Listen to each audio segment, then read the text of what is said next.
నమస్కారం. మొన్న ఫిబ్రవరి 11వ తేదీ క్యాతన్పల్లి మున్సిపాలిటీకి మున్సిపల్ ఎన్నికలు జరిగినాయి. అక్కడ 22 వార్డులకు గాను బీఆర్ఎస్ పార్టీ సిపిఐ మేము కలిసి పోటీ చేసినాం. మొత్తం 14 వార్డులు మేము గెలిచినాం. కాంగ్రెస్ పార్టీ కేవలం 7 వార్డులు మాత్రమే గెలిచింది.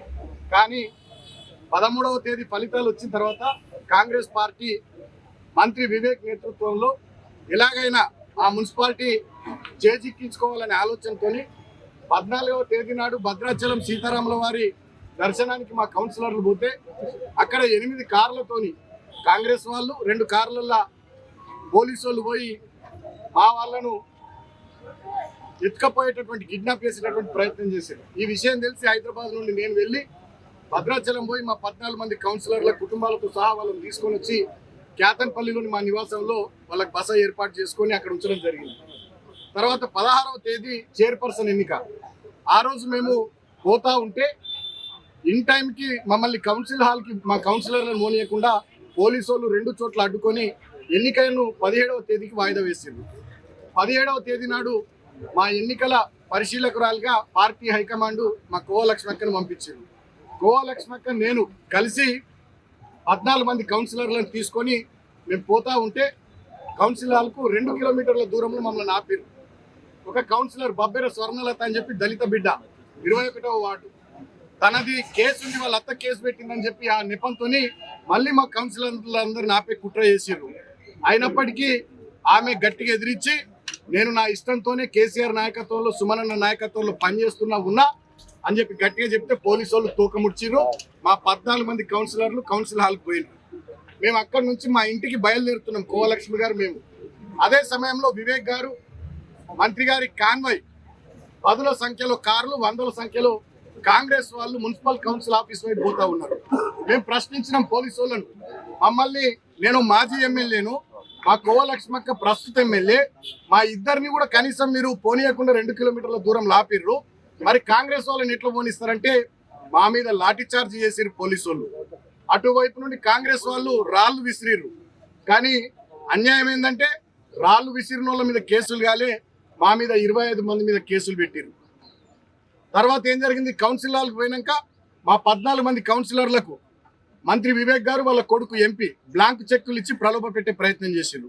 కోట్లాది రూపాయల ఆఫర్లు వేసిరు. అయినా మా వాళ్ళు తలొగ్గకపోతే 2-3 కాంగ్రెస్ కౌన్సిలర్లకు తాగిపిచ్చి వాళ్ళతోని మా మహిళా కౌన్సిలర్ల మీద దౌర్జన్యం చేపించారు, ఆడబిడ్డల మీద. తర్వాత ఎన్నికను లోపల గొడవ అవుతుందని చెప్పి వాయిదా వేయించుకొని మంత్రి పారిపోయింది. ఈ విషయాలన్నీ కూడా మేము బయటకు తీసుకొచ్చి ప్రజల ముందు పెడితే దాన్ని తట్టుకోలేక మంత్రి వివేక్ గారు మా మీద అక్రమ కేసులు 25 మంది మీద పెట్టించి మమ్మల్ని 18వ తేదీ నాడు జైలుకు పంపించింది.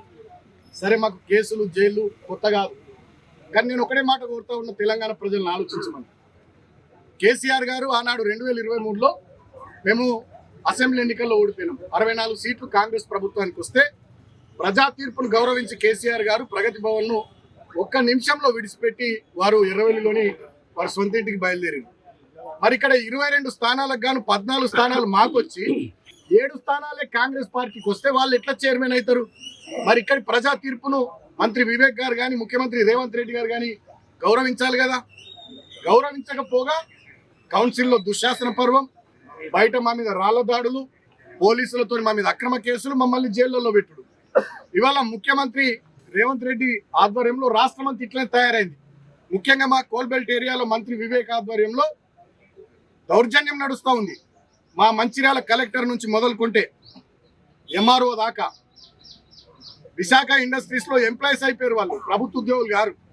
మంచిర్యాల డీసీపీ భాస్కర్ నుంచి మొదలుకుంటే రామకృష్ణాపూర్ ఎస్ఐ దాకా వాళ్ళు విశాఖ ఇండస్ట్రీస్ ఎంప్లాయీస్ అయిపోయారు తప్ప పోలీసులు లెక్క లేరు. ఆ ప్రాంతంలో పోలీసులు, రెవెన్యూ ఉద్యోగులను ఎవరు లేరు, అందరు విశాఖ ఇండస్ట్రీస్ ఎంప్లాయీస్ అయిపోయారు. చాలా బాధాకరం. ఇంకొకటి ఏంటంటే అన్నిటికన్నా దుర్మార్గమైనది, సరే రాజకీయాల్లో గెలుస్తాం ఓడిపోతాం, గెలుపును కానీ ఓటమిని కానీ హుందాగా స్వీకరించేటటువంటి సంస్కారం, ఆ ధైర్యం ఉండాలి, ఆ దమ్ము ఉండాలి. వివేక్ గారు చెన్నూరులో 18 స్థానాలకు గాను వాళ్ళు 11 గెలిచారు కాంగ్రెస్ పార్టీ, మేము 4 గెలిచినాం. నేను స్టేట్మెంట్ ఇచ్చిన, చెన్నూరు ప్రజలు ఇచ్చినటువంటి ప్రజా తీర్పును గౌరవిస్తుందని స్టేట్మెంట్ ఇచ్చిన. మరి క్యాతన్పల్లిలో మీరు ఎందుకు గౌరవించారు ప్రజా తీర్పును? గౌరవించకపోగా మీరు చేస్తున్నది ఏంది?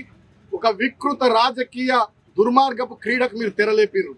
అసలు ఎన్నడన్నా కోల్బెల్ట్ ఏరియాలో ఈ రకమైనటువంటి కక్ష సాధింపులు ఉన్నాయా? 10 ఏళ్ళు మేము ఉన్నాం. నేను ఎంపీగా ఉన్నా, ఎమ్మెల్యేగా ప్రభుత్వం ఇప్పుగా నేనున్నా. ఎవరినైనా జైలుకు పంపించినా, అక్రమ కేసులు పెట్టించినా ఎటు తీసుకుపోతున్నారు మీరు ఆ ప్రాంతాన్ని?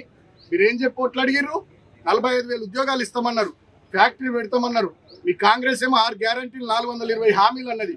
ఇచ్చిన మాటలు పక్కకు పెట్టి ఒక్క మున్సిపాలిటీ కోసం ఇవాళ ఆ ప్రాంతాన్ని రణరంగం చేసి రావణ కాష్టం చేస్తా ఉన్నాడు మంత్రి వివేక్ గారు. మంత్రి రేవంత్ రెడ్డి డైరెక్షన్ మేరకు మంత్రి వివేక్ గారు పోలీసులు అందరు కలిసి మమ్మల్ని జైల్లో పెట్టారు.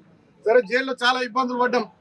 వీళ్ళకి పై అధికారుల ఆదేశాలు ఏందో కానీ దోమలు ఉన్న రూమ్లు వేసిర్రు, చక్కగా భోజనం లేదు, నీళ్లు లేవు, నాకు గొంతు నొప్పి వచ్చింది 2 రోజులు, టాబ్లెట్లు ఇచ్చే దిక్కు లేదు, చలి బాగా విపరీతమైన చలి, దుప్పట్లు ఇచ్చే పరిస్థితి లేదు. మా అడ్వకేట్ శ్రీకాంత్ నాకు బ్లాంకెట్ పంపించింది లోపలికి.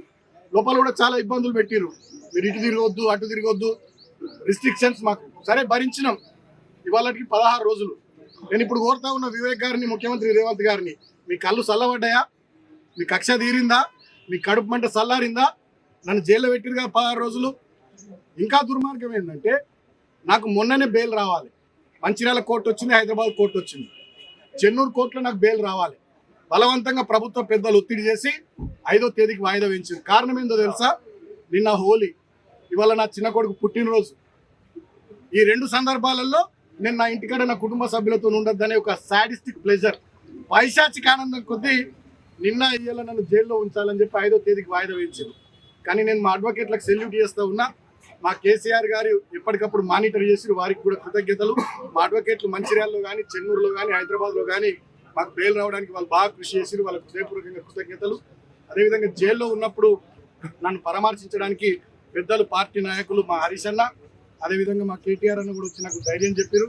వారితో పాటు మాజీ మంత్రులు మా జోగు రామన్న గారు, వేముల ప్రశాంత్ రెడ్డి గారు, కొప్పులీశ్వర్ గారు, గంగుల కమలాకర్ గారు, అదేవిధంగా ఎమ్మెల్యేలు కోవ లక్ష్మక్క, మా అనిల్ జాదవ్ అన్న, కోరుట్ల ఎమ్మెల్యే సంజయ్ అన్న, అదేవిధంగా మా బావ కుత్బుల్లాపూర్ ఎమ్మెల్యే వివేక్ గౌడ్ గారు, మా సోదరుడు ఎమ్మెల్సీ షంబిపూర్ రాజు గారు, పల్లా రాజేశ్వర్ రెడ్డి గారు, అదేవిధంగా మాజీ ఎమ్మెల్యేలు మా కోనప్ప గారు, దివాకర్ రావు గారు, చిన్నయ్య గారు, మా గొంగిడి సునీత మహేందర్ రెడ్డి అక్క, అదేవిధంగా మా జాతుల సురేందర్ అన్న, ఇట్లా చాలా మంది పెద్ద రాష్ట్ర స్థాయి నాయకులు కానీ, మా విద్యార్థి విభాగం సోదరులు కానీ, యూత్ విభాగం సోదరులు కానీ అందరూ వచ్చి నాకు మనోధైర్యాన్ని ఇచ్చింది.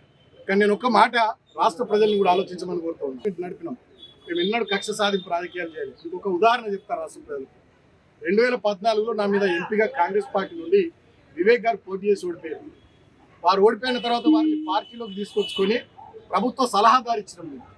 2018లో నా మీద చెన్నూరు ఎమ్మెల్యేగా కాంగ్రెస్ పార్టీ నుండి వెంకటేష్ నేత గారు ఓడిపోయారు. వారిని పార్టీలోకి తెచ్చుకొని 2019లో పెద్దపల్లి ఎంపీ చేసినాం. మేము కలుపుకపోయే పని చేస్తాం తప్ప కక్షలు పెట్టుకొని వ్యక్తిగతంగా ఏదో చేయాలనే ఆలోచనలు మా 10 ఏళ్ల ప్రభుత్వంలో మేము చేయలేదు. మేము రాజకీయ పరమైనటువంటి ప్రత్యర్థులుగా చూసినాం తప్ప ఇతర పార్టీల వాళ్ళని కానీ వ్యక్తిగతంగా శత్రుత్వాలు పెట్టుకోలే, శత్రువుల లెక్క చూడలేదు. కానీ వాళ్ళ కాంగ్రెస్ పార్టీ అధికారంలోకి వచ్చిన ఈ 2 సంవత్సరాల పైచి పాలనలో అందరినీ శత్రువులుగా చూస్తూ ఉంది. రాజకీయ పరమైనటువంటి వైరుధ్యం, ప్రధాన ప్రతిపక్షం వీళ్ళు ప్రజల తరపున మాట్లాడుతున్నారు, దీన్ని మనం స్వీకరించాలి అనే ఆలోచన చేస్తలే. మేమేం మాట్లాడినా, మేమేం చేసినా మమ్మల్ని శత్రువులాగా చూసి మమ్మల్ని కేసులు పెట్టి జైళ్ళలో పెట్టియాలి, లేకపోతే దాడులు చేయాలి, లేకపోతే బెదిరియాలి, లేకపోతే ప్రజా తీర్పును తుంగలో దొక్కి వీళ్ళని ఇబ్బందులు పెట్టాలనేటటువంటి పిచ్చి ఆలోచనలు వీళ్ళు చేస్తూ ఉన్నారు. ఆనాడు ఏమన్నారు వీళ్ళు? 2023 అసెంబ్లీ ఎన్నికలప్పుడు 6 గ్యారంటీలు కాదు 7వ గ్యారంటీ ప్రజాపాలన, అదేవిధంగా రాజ్యాంగబద్ధమైనటువంటి ప్రజాస్వామిక వాతావరణం కల్పిస్తాం, అది 7వ గ్యారంటీ అన్నారు. 6 గ్యారంటీలకు దిక్కు లేదు, 7వ గ్యారంటీకి దిక్కు లేదు. ఇవాళ ఎవరు ప్రశ్నిస్తే వాళ్ళ మీద కేసులు, ఎవరు మంచిగా ప్రజల గురించి మాట్లాడితే వాళ్ళ మీద కేసులు, ప్రజలు ఇచ్చినటువంటి తీర్పును కూడా తుంగలో దొక్కుతూ వాళ్ళ ఇష్టం వచ్చినట్టుగా చేతులు అధికారం ఉంది కదని అధికారం మత్తులో అహంకారంతో ఈ ప్రభుత్వ పెద్దలు ప్రవర్తిస్తూ ఉన్నారు. దీన్ని రాష్ట్ర ప్రజలంతా కూడా గమనిస్తూ ఉన్నారు. నేను ప్రజలకు కూడా విజ్ఞప్తి చేస్తూ ఉన్నా, ఇటువంటి కాంగ్రెస్ పార్టీ మీద డెఫినెట్గా పోరాటాలకు సిద్ధమైదాం. మన హక్కుల కోసం మనకు వాళ్ళు ఇచ్చిన మాటలు 420 హామీలు కానీ, డిక్లరేషన్స్ కానీ, 6 గ్యారంటీలు కానీ, వాటి విషయంలో డెఫినెట్గా పోరాటం చేద్దాం. ప్రధాన ప్రతిపక్షంగా బీఆర్ఎస్ పార్టీ తెలంగాణ ప్రజల వెంట ఉంటుంది. నేను ఒకటే మాట ముఖ్యమంత్రి రేవంత్ రెడ్డి గారిని, మంత్రి వివేక్ గారిని కోరుతూ ఉన్నా. నన్ను జైల్లో పెట్టిరు 16 రోజులు, మీ కడుపు మంట చల్లారింది అనుకుంటున్నా. కాతన్పల్లి ప్రజలు ఇచ్చినటువంటి తీర్పును గౌరవించాలి, గౌరవించి ఆ ఎన్నిక సజావుగా చైర్పర్సన్ ఎన్నిక సజావుగా జరగడానికి మంత్రి గారు కానీ ముఖ్యమంత్రి గారు కానీ సహకరించాలని కోరుతూ ఉన్నా. అంత దుర్మార్గాలు జరుగుతూ ఉంటే ఎలక్షన్ కమిషన్ ఏం చేస్తుందో కూడా అర్థమవుతలేదు. స్టేట్ ఎలక్షన్ కమిషన్ కూడా ఏం చేస్తుందో అర్థమవుతలేదు. నేను ఇవాళ డిమాండ్ చేస్తా ఉన్న స్టేట్ ఎలక్షన్ కమిషన్ 17వ తేదీ నాడు క్యాతన్పల్లి మున్సిపల్ కౌన్సిల్ హాల్లో దుశ్శాసన పర్వం జరిగింది. ఆ వీడియో ఫుటేజ్ దయచేసి బయట పెట్టాలని చెప్పి నేను స్టేట్ ఎలక్షన్ కమిషన్ కూడా డిమాండ్ చేస్తా ఉన్నా.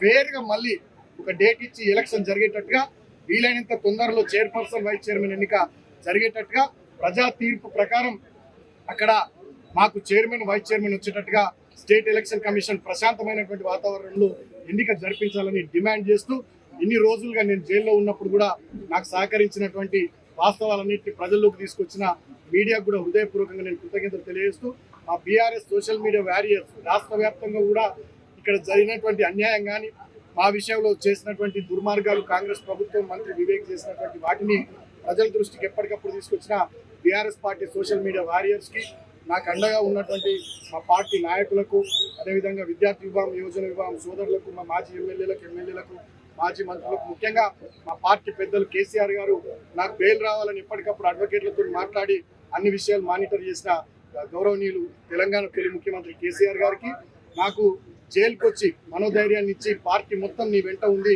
అధైర్యపడకు, గట్టిగా నిలబడని చెప్పి నాకు విశ్వాసాన్ని కల్పించిన, నమ్మకాన్ని కల్పించిన మా అన్న వర్కింగ్ ప్రెసిడెంట్ కేటీఆర్ అన్నకు, మాజీ మంత్రి హరీష్ అన్నకు హృదయపూర్వకంగా కృతజ్ఞతలు తెలియజేస్తూ, ఈ సమయంలో నాకు అండగా ఉన్నటువంటి చెన్నూరు నియోజకవర్గం మా పార్టీ శ్రేణులు కానీ, అదేవిధంగా మంచిర్యాల జిల్లా పార్టీ శ్రేణులు కానీ, మరి ముఖ్యంగా ఇక్కడ స్థానిక మాజీ మంత్రి గారు, మా మాజీ ఎమ్మెల్యే మా పెద్దన్న, మళ్ళీ 100% 50-60 వేల మెజార్టీతో హైదరాబాద్ ఎమ్మెల్యే